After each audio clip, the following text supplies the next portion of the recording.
Ramaya Ramabhadraya Ramachandraya Vedase Raghunathaya Nathaya Sitaya Pateye Namaha.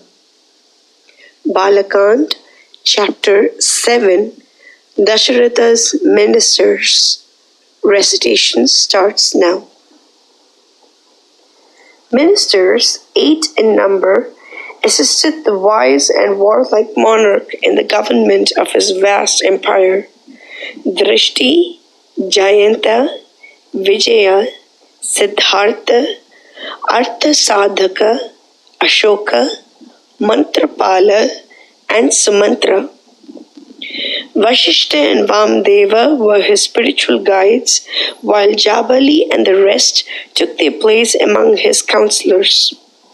They were excellent readers of character, faithful and true, their thoughts, words, and deeds ever in perfect accord, of subdued senses, of large private means, gifted with extraordinary intelligence, sweet-spoken, of honest fame, and true to their promises even unto death, of unsurpassed valor and fortitude.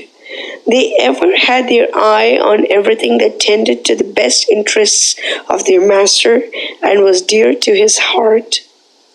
Their time, their talents, and their energies were devoted to the affairs of the state, and they discharged their trust thoroughly and efficiently.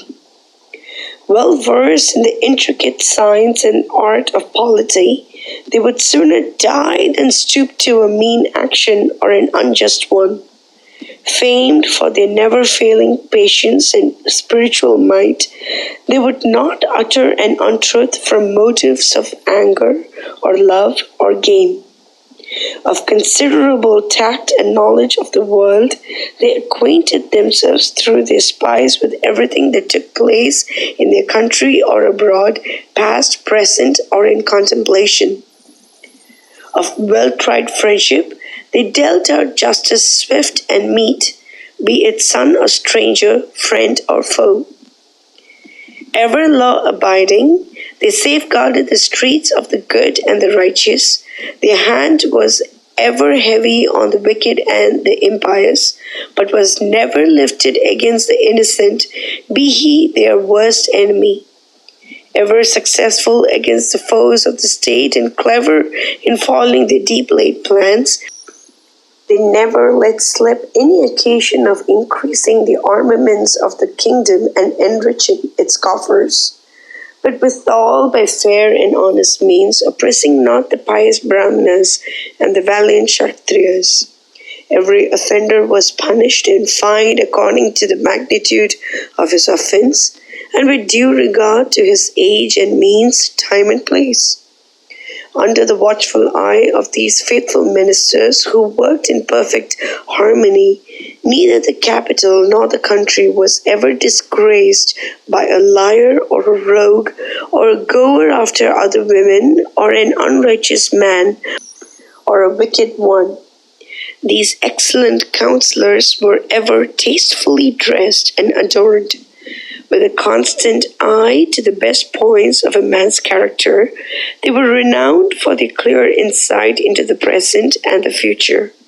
While religiously guarding the secrets of the state, they were calm and cool in judgment and well conversant with the proper occasions of the four means of overcoming an enemy, that is Sam, Dam, Bhed, and Dand.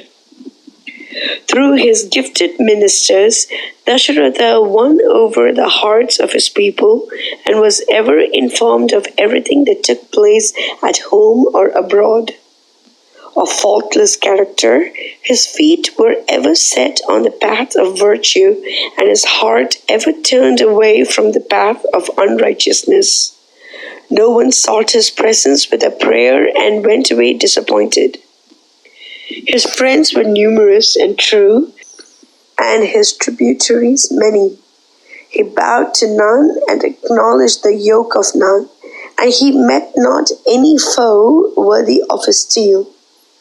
His promises always fell short of the performance, and the rising orb of day shone not with greater glory in his golden halo of radiance than did this king of men with his noble ministers around him. Mangalam Koshalendraya Mahaniya Gunavde Chakravarti Dhanurjaya Sarva Bhaumaya Mangalam.